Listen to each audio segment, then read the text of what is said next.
Hello students, welcome to your channel Apex Knowledge Point. We have studied some topics of the first chapter of 11th class chemistry, some basic concepts of chemistry up to laws of chemical combination. Our next topic is mole concept.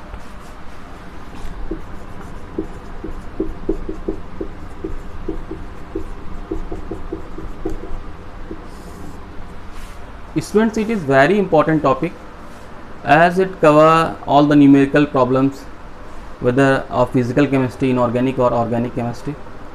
So we have to understand it more clearly and in a conceptual way. बहुत अच्छी तरह हम लोगों को इसको समझना चाहिए मोल concepts को. तो सबसे पहले ये देखते हैं कि मोल कॉन्सेप्ट, मोल होता क्या है. आपने सुना होगा कि एक दर्जन में 1 डजन हैव 12 थिंग्स, 12 ऑब्जेक्ट्स. एक दर्जन में अगर हम बोलते हैं एक दर्जन, 1 डजन, इट मीन्स 12 ऑब्जेक्ट्स. अगर हम एक पेयर बोलते हैं 1 पेयर, इट मीन्स 2. सिमिलरली अगर हम बोलते हैं बहुत सारी चीज़ें, ऐसी चीज़ें 6.022 इंटू 10⁻23 ऑब्जेक्ट्स, तो उनको कलेक्टिवली 1 मोल बोल दिया जाता है. तो 1 mole is equal to how much? 1 mole is equal to 6.022 into 10⁻23 entities. It means that if we say 1 mole of Na, 1 mole of Na, since Na is symbol of atom, so 1 mole of Na will have 6.022 into 10⁻23 atoms. Done. Similarly, if we say 1 mole of CO2, since CO2 is a molecule which one atom of carbon and 2 atoms of oxygen, so it will contain 6.022 into 10⁻23 molecules. And if we say 1 mole of Ca plus 2, it means it is an ion. That's why we say 1 mole of Ca plus 2 have 6.022 into 10⁻23 ions. So these atom, molecules and ions collectively we say one word entities. इसको atoms को, molecules को और ions को, इनको collectively हम entities बोल देते हैं. तो 1 mole is a number which tell about 6.022 into 10⁻23 entities. Done. Now for mole concept, questions are like this. First of all, before solving numericals of mole concept, we should learn a string. 1 mole is equal to molar mass. 1 mole is equal to molar mass is equal to 6.022 into 10⁻23 atoms or molecules is equal to 22.4 litre. आपको ये strings याद रखनी है. इस string से क्या होगा? इस स्ट्रिंग से आपको सारे क्वेश्चन सॉल्व हो जाएंगे, सारे क्वेश्चंस. फॉर एग्जाम्पल अगर हम पहला एक एग्जाम्पल लेते हैं कि find number of molecules in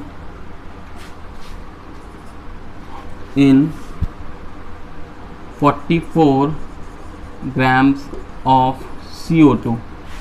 find the number of molecules in 44 gram of CO2. तो इसको कैसे करना है? तो बहुत आसान सी बात है. इस स्ट्रिंग पे जाइए आप. Grams tell about mass, grams tell about mass. तो हमारी स्ट्रिंग में मास कहाँ पर आ रहा है? यहाँ पर आ रहा है, मोलर मास. और हमें फाइंड क्या करना है? Number of molecule. तो नंबर ऑफ मॉलिक्यूल कहाँ आ रहे हैं? यहाँ पर आ रहे हैं. तो हम अपनी स्ट्रिंग से दोनों चीज़ें नीचे रख लेंगे ऐसे, ठीक है. यानी कि मोलर मास और 6.022 को नीचे ऐसे ही रख लेंगे. तो मोलर मास, अब यहाँ पर सब्सटेंस कौन सा है? CO2. सब्सटेंस कौन सा है, CO2। तो इसका मोलर मास निकलना, अभी आगे इस चैप्टर में मोलर मास भी बताया गया है, तो उसको हम लोग यही समझ लेते हैं। मोलर मास किसी भी सब्सटेंस का, कंपाउंड का होता है, मॉलिक्यूल का होता है, मॉलिक्यूल का मोलर मास होता है और एटम का एटॉमिक मास होता है। तो मोलर मास कैसे आता है, तो जब भी किसी मॉलिक्यूल में जितने भी एटम हैं उनके एटॉमिक मास को आप सम कर लीजिए, ऐड कर लीजिए, तो वो उसका मोलर मास मिल जाता है। फॉर एग्जांपल CO2 में कार्बन और ऑक्सीजन दो एलिमेंट हैं, तो कार्बन का मास हुआ आपका 12 और ऑक्सीजन का मास 16 और 16 2 ज़ा 32, it will equal to 44 gram और same time it is 44 unit. अब आते हैं यहाँ पर, अब इसको हमें फाइंड करना है, find number of molecules in 44 grams of CO2। तो यहाँ पर सबसे पहले हम लिखेंगे, आपको नंबर ऑफ मॉलिक्यूल्स पहले इक्वल लगा लीजिए ऐसे करके, डन है। फाइंड नंबर ऑफ मॉलिक्यूल्स, तो आपको नंबर ऑफ मॉलिक्यूल्स कहाँ मिल रहा है, यहाँ पर, तो आप यहाँ पे लिख दीजिए 6.022 इंटू 10⁻23, यहाँ लिख दीजिए। फिर से देख लीजिए, find the number of molecule ना, तो आप नंबर ऑफ मॉलिक्यूल क्या लिख दीजिए। अच्छा, अब आपको गिवन क्या है, 44 ग्राम ऑफ CO2, यानी ग्राम के में क्या होता है, मास। तो यहाँ पर आप क्या रख देंगे, बोलिए। स्ट्रिंग में कौन सी चीज़ है जो इसमें मास आ रहा है, तो मोलर मास आ रहा है। तो मोलर मास CO2 क्या होता है, 44, तो 44 ग्राम आप यहाँ रख दीजिए। 44 gram of CO2 is equal to 6.022 into 10⁻23 molecules. अब हमें पूछा कितना गया है, तो सीधी सी बात, अगर हमें पूछा ही गया है 44 ग्राम में, तो यही हमारा आंसर हो जाएगा। अब सब यही हमारा आंसर हो जाएगा। अगर सपोज करिए यहाँ पर पूछा गया होता इन 88 ग्राम्स, तो हम यहाँ पे यूनिटी मेथड लगा देते, तो 1 ग्राम में ये हो जाएगा 6.022 into 10⁻23 upon 44, then 88 gram, in 88 gram of CO2 it will 6.022 into 10⁻23 upon 44 into 88 2, so it will be 2 to the 4, 2 the 4, 2 0 0, 2 6 the 12, it will be 1.2 into 10⁻24। ये आपका आंसर हो गया होता। तो आपको समझ में आ रहा है, स्ट्रिंग से हम बहुत आसानी से क्वेश्चन फाइंड कर सकते हैं। एक और देखते हैं example,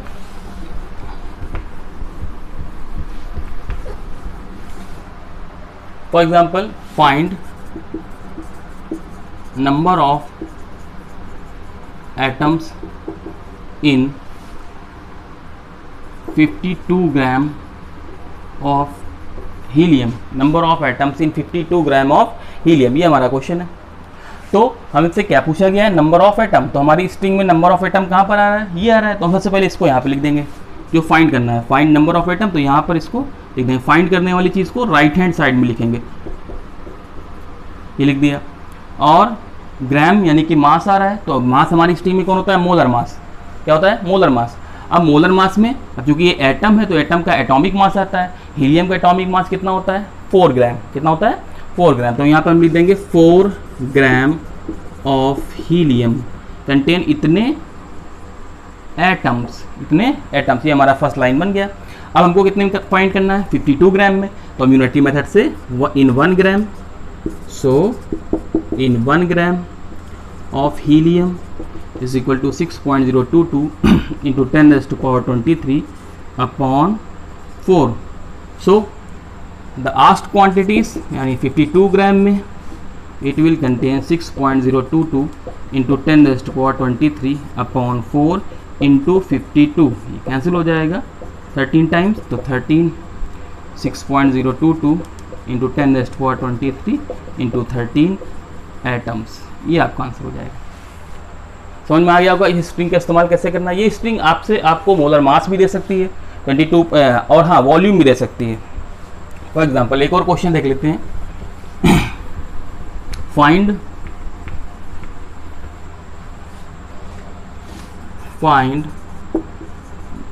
mass of 3.011 into 10⁻18 atom of oxygen O2 of O2। तो सीधी सी बात है, हमको क्या फाइंड द मास। तो यहाँ पर क्या आएगा, जो फाइंड करना है उसको कहाँ रखते हैं, राइट हैंड साइड में। हमारी स्ट्रिंग में मास कौन डिनोट करता है, मोलर मास। और हमारे पास सब्सटेंस कौन सा है, O2। तो इसका मोलर मास क्या हो जाएगा, 1 atomic weight of 1 oxygen atom 16 for 2 it is 32, तो यहाँ पर हम लिख देंगे 32 ग्राम। और यहाँ पर क्या लिखेंगे, एटम्स है, तो यहाँ पर अपनी स्ट्रिंग में एटम्स कहाँ आ रहा है, यहाँ पर आ रहा है, तो 6.022 इंटू 10⁻23 मॉलिक्यूल आ जाएगा। यहाँ पर क्या आ जाएगा, मॉलिक्यूल, यहाँ पर मॉलिक्यूल होना चाहिए, O2 जो कि मॉलिक्यूलर फॉर्म में है इसलिए। डन है। क्वेश्चन हमारा है फाइंड मास ऑफ इतने मॉलिक्यूल ऑफ O2। तो मास फाइंड करना था, जो फाइंड करना उसको राइट हैंड साइड में रखते हैं 32 ग्राम, और जो गिवन होता है उसको लेफ्ट हैंड साइड में लेते हैं। लेकिन अपनी कौन सी चीज़ लेते हैं, जो स्ट्रिंग में हमारी दी होती है, ये हमारी स्ट्रिंग है, ये इंपॉर्टेंट है, आप इसको लर्न कर लीजिए, इसी से सारे क्वेश्चन आपके सॉल्व हो जाएंगे। ठीक है, तो यहाँ पर अब आ जाएंगे 1, तो 1 में हो जाएगा 32 upon 6.022 into 10⁻23। So in 3.011 into 10⁻18 it will B 32 upon 6.022 into 10⁻23 into 3.011 into 10⁻18। Cancel कर लीजिए, it will cut it 2 times and 16 time 16 into 10⁻18 upon 10⁻23, तो 18 16 into 10⁻⁻5 gram, it will be the answer. I think अब आपको समझ में आ गया होगा कि इसके न्यूमेरिकल्स कैसे लेंगे।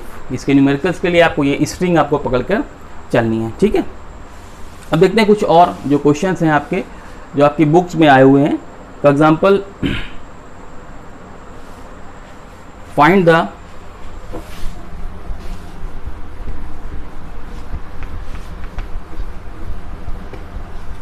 स्मॉल कॉन्सेप्ट को आप थोड़ी पढ़ लीजिए बहुत ही अच्छी तरह, क्योंकि आगे आपको एग्जाम्स में भी आएगा, और नीट या आप जेई के एग्ज़ाम देते हैं उसमें भी स्मॉल कॉन्सेप्ट से क्वेश्चन इनडायरेक्टली भी पूछे जाते हैं, डायरेक्टली भी पूछे जाते हैं।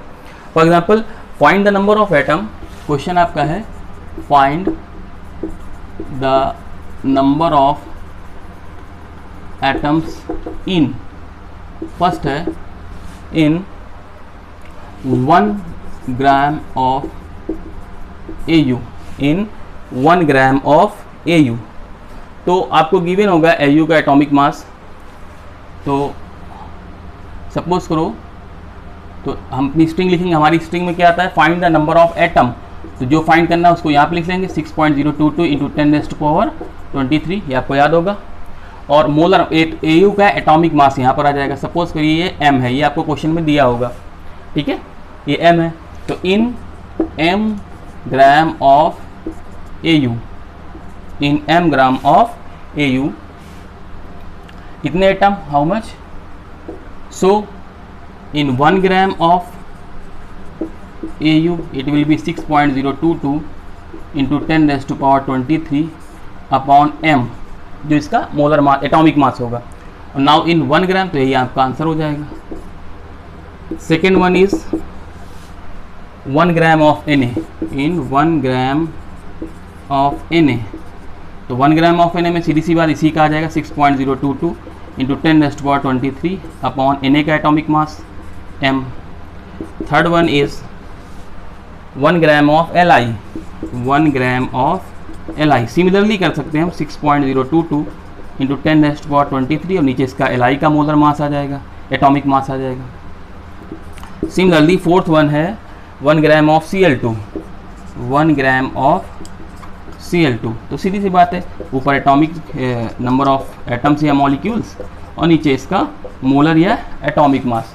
ये तीनों केस में आप देखिए AU से लेके यहाँ तक एटॉमिक मास ही रहेंगे, क्योंकि ये एटम है। यहाँ पर देखिए, यहाँ पर Cl2 है तो मॉलिकुलर मास आएगा, तो सीधी सी बात है, इसका और इसका, इन सभी का जब आपको वैल्यूज़ पता होगी तो आप बता सकते हैं कि किसमें ज़्यादा या किसमें कम नंबर ऑफ एटम या नंबर ऑफ मॉलिक्यूल है। डन है। देखिए एटॉमिक मास तो इनके आपको लर्न होगा, इसका क्वेश्चन में दिया होगा, ठीक है। बहुत सारे याद करने की ज़रूरत नहीं है आपको, आप अप टू 20 तक ही याद करिए, मीन्स 20 CA 40 तक। उसके और थोड़े से जो वेल नोन है, जैसे कॉपर का हो गया, Fe का हो गया, इनके आपको लर्न होने चाहिए। ये मैं नहीं बताऊंगा, ये आप लर्न करिए अपनी तरफ से, ठीक है। यहाँ पर आपको मास रखेंगे और आपको नंबर ऑफ एटम पता चल जाएंगे किसमें ज़्यादा या किसमें कम होते हैं। चलिए आई होप कि आपको मोल कॉन्सेप्ट से क्वेश्चन करने में कोई भी परेशानी नहीं होगी। लेकिन ध्यान रखिएगा वो जो स्ट्रिंग मैंने आपको बताई है, वो आपको अच्छी तरह बेहतर तरीके से लर्न होना चाहिए। ठीक है, अब आते हैं हम लोग अपने नेक्स्ट क्वेश्चन में, नेक्स्ट टॉपिक पे। तो नेक्स्ट टॉपिक हम लोग आज पढ़ेंगे लिमिटिंग रिएजेंट। लिमिटिंग रिएजेंट ये भी एक बहुत ही इंपॉर्टेंट टॉपिक है इस चैप्टर का, लिमिटिंग रिएजेंट। तो इसके लिमिटिंग रिएजेंट को समझने से पहले हम लोग ये समझते हैं कि सपोज करो, बहुत एक सीधा सा एग्जांपल समझते हैं कि अगर आपके घर में पेंटिंग हो रही है और पेंटर ने बताया कि आपका जो वॉल ऑफ द रूम्स हैं वो पिंक कलर के होने हैं, तो पिंक कलर रेड और वाइट को मिलाने से बनता है। तो पेंटर ने एक स्टैंडर्ड बता दिया कि आप 4 बॉक्स वाइट के मिलाएंगे और 2 बॉक्स रेड के मिलाएंगे तो आपको 6 बॉक्स पिंक के मिलेंगे, ऐसा उसने बताया। डन, आपने पेंटिंग करवाना शुरू कर दिया। एट द लास्ट डे आपके पास 2 वाइट बचे, 2 वाइट बॉक्स बचे और 2 रेड बचे। तो अब आप देखिए, अब आप जो है पिंक कलर नहीं बना सकते। ठीक है, मीन्स अगर आपको 6 बॉक्स पिंक कलर के बनाने तो नहीं बना सकते, क्योंकि आपके पास कौन सी चीज़ कम है, वाइट या रेड। तो रेड तो जो आपके पेंटर ने बताया था, प्रिस्क्राइब्ड किया था, उसके अकॉर्डिंग ठीक है, लेकिन वाइट के आपको कितने बॉक्स चाहिए, 4, लेकिन आपके पास है कितने एग्जैक्टली 2। तो ये चीज़ जो है आपकी, ये अपने स्टैंडर्ड जो मेजरमेंट है उससे कम हो गई, यही बोलेंगे, इसी को बोलेंगे लिमिटिंग रिएजेंट। सेम चीज़ मैटर करती है केमिकल रिएक्शन में। जब कोई केमिकल रिएक्शन हो रही होती है तो जो रिएक्टेंट्स होते हैं, तो रिएक्टेंट्स में से किसी एक का अमाउंट ज़्यादा हो सकता है, किसी एक का अमाउंट कम हो सकता है। तो जिसका अमाउंट अपने रिक्वायर अमाउंट से कम होगा उसको बोलेंगे लिमिटिंग रिएजेंट। तो अगर डेफिनेशन की बात करें तो the chemical which is used up during a chemical reaction, the chemical which is fully used up during a chemical reaction is called limiting reagent and since its quantity is limited so the amount of product depend on it। बहुत आसानी से सीधी सी बात है कि दो amount of product जो बन रहा है वो लिमिटिंग रिएजेंट की अमाउंट पर ही डिपेंड करेगा। जितना लिमिटिंग रिएजेंट होगा उतना ही उसका प्रोडक्ट बनेगा। फॉर एग्जाम्पल आपने यहाँ पे देखा लिमिटिंग कौन सा था, जिसकी चीज़ कम थी, तो हमारे पास वाइट कम था। तो अब हम अगर 2 वाइट लेंगे तो 2 रेड तो नहीं ले सकते, अब हमको लेना पड़ेगा 1 रेड। तो 2 वाइट अगर बॉक्स लिया, 1 रेड बॉक्स लिया, तो अब कितना बनेगा, तो 2 वाइट 1 रेड, तो सीधी सी बात है 3 पिंक के बनेंगे। तो पहले कंपाउंड कितना बना था 6, लेकिन चूंकि वाइट हमारे पास लिमिटिंग में था इसलिए अब हमारे पास जो प्रोडक्ट बन रहा है वो 3 बॉक्स ही बन रहा है पिंक के। इट मीन्स कि the amount of product formed depend on the amount of limiting reagent. Limiting reagent के अमाउंट पर डिपेंड करता है। ठीक है, क्लियर हो गई बात। एक क्वेश्चन कर लेते हैं। आपके पास एक क्वेश्चन आता है कि आपको पहचानना होता है which is limiting reagent, which is limiting reagent. For example एक रिएक्शन आपको दिया होता है A plus B2 is equal to AB2, A plus B2 is equal to AB2। आपको इसमें यह बताना है कि इसमें कौन सा लिमिटिंग रिएजेंट है। डिफरेंट अमाउंट गिवन है आपको, तो आप यहाँ पे देख लीजिए। इसको पहले हम लोग इस इक्वेशन को डिकोड कर लेंगे। डिकोड मीन्स यहाँ पर देखिए ये एटम है। आपको बता दें पहले, हो सकता है आपको ना पता हो, 9-10 से आप आए हैं। यहाँ पर अगर कुछ ना हो, बहुत सीधी सी बात बता रहे हैं, बेसिक तरीका, अगर यहाँ पर कुछ भी नहीं है इसका मतलब ये एटम है। यहाँ पर सफिक्स में 2 लिखा है, ये मॉलिक्यूल है ना, ये एटम है और ये क्या है, मॉलिक्यूल। तो यहाँ पर 1 लिखा है, यहाँ पर भी 1 लिखा है और यहाँ पर भी 1 लिखा है। तो यहाँ पर हम कहेंगे 1 atom of A 1 molecule of B2 will give 1 molecule of AB2, 1 molecule of AB2। तो इस तरह से आप देखिए हम लिख लेंगे। और उसके बाद जो अमाउंट इस पर दिया हुआ है, इधर पहला एग्जांपल आपका दिया हुआ है 300 एटम ऑफ A और 200 मॉलिक्यूल ऑफ B। इसमें गिवन है फर्स्ट वन, जो फर्स्ट है आपका 300 एटम्स ऑफ A और गिवन है 200 molecules of B, 200 molecules of B. तो हमको यहाँ पर ये पहचानना है कि लिमिटिंग रिएजेंट कौन है। तो सीधी सी बात है, आप यहाँ पे देखिए 1 atom of A require how much 1 molecule of B2। 1 atom of A require 1 molecule of B2। तो 300 atom of A will require 300 molecule of B. ठीक है, इसके अकॉर्डिंग देखिए आप 1 atom of A require 1 molecule of B2, done. तो 300 atom of A will require 300 molecule of B2, but here only 200 molecule of B2 is given. It means that B2 is, B is limiting reagent. Clear हो गया होगा आपको, B is limiting reagent। Done है। फिर देखिए दूसरा आपका example है 2 मोल of A 3 mole of B। मोल से बात समझ में आई थी, यहाँ पर मोल लिख लीजिएगा, ये 1 मोल और यहाँ पर भी 1 मोल ही है।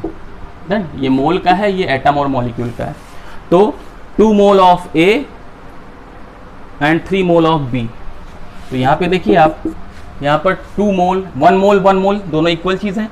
तो अगर इसके 2 मोल लेंगे तो इसको भी 2 मोल जरूरत पड़ेगी। ठीक है, लेकिन इसने कहा कि 3 मोल of B and 2 mole of A। 2 mole of A 3 mole of B। तो अगर मोल 3 हैं B के, तो इसका मतलब A के भी मोल कितने होने चाहिए, 3, अगर बराबरी से चल रहा है, अगर आपको प्रोडक्ट बनाना है। बट यहाँ पर मोल A के मोल कम है, it means A is limiting reagent. A is limiting reagent. Done हो गई बात। नेक्स्ट है आपका 100 atom of A and 100 molecules of B। Third one is 100 atoms of A and how much 100 molecules of B। 100 molecules of B। तो 1 atom of A require 1 molecule of B। 1 atom of A require 1 molecule of B। तो 100 atom of A require 100 molecule of B and it is given here। इसका मतलब यहाँ पर कोई भी limiting reagent नहीं है, सभी बिल्कुल मतलब एप्रोप्रिएट रेशियो में है, एप्रोप्रिएट अमाउंट में है। It means no one is limiting reagent. No one is limiting reagent. I think अब आपको समझ में आ रहा होगा। Done. Fourth one is the last one. It is given 2.5 mole of A and 5 mole of B। 2.5 mole of A and 5 mole of B। 5 mole of B। अभी यहाँ पे देखिए सीधी सी बात है, 1 मोल of A 1 mole of A 1 mole of B require करते हैं। तो अगर 5 मोल B के तो 5 मोल इसके भी होने चाहिए थे, लेकिन यहाँ पर A के कितने मोल हैं, 2.5 मोल। 5 mole of B will require 5 mole of A, लेकिन A अपने रिक्वायर अमाउंट से कम है, तो जो अपने रिक्वायर अमाउंट से कम होता है वही सब्सटेंस क्या कहलाता है, लिमिटिंग रिएजेंट, सीमांत अभिकारक। इसका मतलब ये जो A है यहाँ पर, A इज लिमिटिंग रिएजेंट है। स्टूडेंट्स होप आपको लिमिटिंग रिएजेंट का कॉन्सेप्ट समझ में आया होगा। एक और क्वेश्चन इसका देख लेते हैं, थोड़ा सा लिमिटिंग रिएजेंट ही टॉपिक जो है हो जाएगा फिर आपका। एक हैबर प्रोसेस होती है, N2 plus 3H2 gives 2NH3। N2 plus 3H2 gives 2NH3। आपके पास है यहाँ पर एक क्वेश्चन में आपको गिवन है कि calculate the mass of ammonia produced if 2000 gram of die nitrogen react with 1000 gram of di hydrogen. 2000 ग्राम इसके आपको गिवन है और इसके 1000 N2 के when 2000 gram of die nitrogen, 2000 grams of die nitrogen react with 1000 ग्राम। हाँ, question आपका ये है कि calculate the amount of ammonia produced when 2000 grams of die nitrogen react with 1000 gram of di hydrogen and which is limiting reagent. और क्या ये limiting reagent है तो कितना ज़्यादा एक्सेस में है। डन। तो आइए देखते हैं, यहाँ पे ये देख लेते हैं, ये आपको सब्सटेंस गिवन है। पहले यहाँ पे देख लेते हैं, मोल की अकॉर्डिंग देख लेते हैं। 1 mole of N2 plus 3 mole of H2 gives 2 mole. Clear है आपको? यहाँ मोल के अकॉर्डिंग चले तो 1 मोल, यहाँ पे मोल कहाँ समझ में आता है, यहाँ समझ में आता है बच्चों, 1 3 2। डन। अब वेट के अकॉर्डिंग ले लेते हैं, तो N2 का मॉलिक्यूलर वेट मास कितना होगा, तो N2 14 2 ज़ा 28 ग्राम। यहाँ पर आ जाएगा 2 3 ज़ा 6 ग्राम, और यहाँ पर आ जाएगा N का होगा आपका 14 और plus 3 into 2, it will be 14 plus 3 17 2 ज़ा 34 ग्राम। It means for this reaction 28 gram of dinitrogen requires 6 gram of hydrogen, done, to give 34 gram of ammonia, done। अब हम यहाँ से देखते हैं कौन अपने लिमिटिंग अमाउंट में है, तो यहाँ से देख लेते हैं कि 28 gram of N2 require how much, 6 gram of H2, done। So 1 gram of N2 require how much, 6 upon 28, और here it is कितने गिवन है आपको, 2000 ग्राम। 2000 gram of N2 will require 6 upon 28 into 2000, 4 7 ज़ा 28 and 4 5 ज़ा 20, 500, 6 5 ज़ा 30 upon 7, 7 4 ज़ा 28, 2 20, 7 2 ज़ा 14, 7 4 ज़ा 28, 2 बचे 20, 7 2 ज़ा 14, 6 60, ठीक है, एंड 7 9 ज़ा 60, 7 8 ज़ा 56, 7 8 ज़ा 56, एंड सॉरी बच्चों को टाई 2 बच्चे 3000 समथिंग 428। तो आप ये देखिए 428 समथिंग, 7 4 ज़ा 28, 2 20, 7 2 ज़ा 14, 6 60, 7 8 ज़ा 56, 4, तो 47 5 ज़ा 35 एंड 57 7 ज़ा एक्चुअली ये 428.57 ग्राम ऑफ H2, क्लियर है। तो 2000 gram of N2 required, 428.57 gram of H2, but how much H2 is present, 1000 gram. How much H2 is present, 1000 gram. So it is in access ना, it is in excess. तो इसको अगर हम round of करें तो 428.6 कर सकते हैं ग्राम में, तो विच इज इन एक्सेस, तो H2 is in excess, H2 is in an excess. तो कम कौन सा हुआ, सीधी सी बात, अगर ये एक्सेस में है तो कम कौन हुआ, तो N2 हुआ। N2 is limiting reagent, N2 is limiting reagent. कितना एक्सेस में है, तो रिक्वायर अमाउंट हमको इतना है और गिवन कम हुआ 1000 ग्राम है, इट मीन्स एक्सेस कितना हुआ, तो एक्सेस में हुआ 1000 माइनस 428.6, इसको घटा लीजिएगा, जो भी आएगा यही आंसर होगा आपका एक्सेस में। अब लेकिन हमारे पास क्वेश्चन ये था कि कितना अमोनिया बनेगा, कितना अमोनिया बनेगा। तो हमने आपको बताया था जब लिमिटिंग रिएजेंट को डिफाइन करे तब बताया था कि लिमिटिंग रिएजेंट वो होता है जो केमिकल रिएक्शन में यूज हो जाता है, और जो कंपाउंड का अमाउंट होता है, the formation of compound depend on limiting reagent. तो चूंकि लिमिटिंग रिएजेंट हमारा कौन है, H2 है, तो अब जो कंपाउंड बनेगा वो H2 के हिसाब से बनेगा, डन है। तो सीधी सी बात हम H2 से लेकर चलेंगे, अभी H2 से इसे N2 से नहीं देखेंगे, अब हम इसको देखेंगे, ये इट मीन्स यहाँ से इन्वर्टिंग मेथड लगाएंगे। देख लेते हैं कि 6 gram of H2, 6 gram of H2 gives 34 gram of NH3, तो 1 gram of H2 gives 34 upon 6।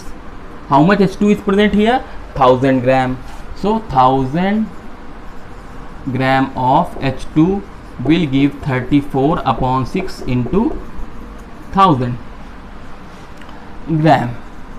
It will be your answer. Done. So students, hope you will understand the concept, mole concepts, its numerical and limiting reagent and its numerical. Hope you have understood the concept. now this chapter is over, I think. If any requirement is there for empirical formula and stoichiometric, then tell me, then I'll teach it. But I think that was not so important. Empirical formula it is important, आप उसको लगाइए. अगर आपको नहीं आता है तो आप बताइए, नेक्स्ट वीडियो में मैं उसको बताऊंगा. वैसे अब मैं नेक्स्ट वीडियो में एटॉमिक स्ट्रक्चर शुरू करने वाला हूँ. Till then thank you. और हाँ, अगर आपको ये वीडियो इन्फॉर्मेटिव लगते हैं, अच्छे लगते हैं, तो इसको लाइक और सब्सक्राइब ज़रूर करिएगा. ये मुझे एक हिम्मत देता है आपके लिए वीडियो बनाने के लिए. तो subscribe it and like it. Thank you.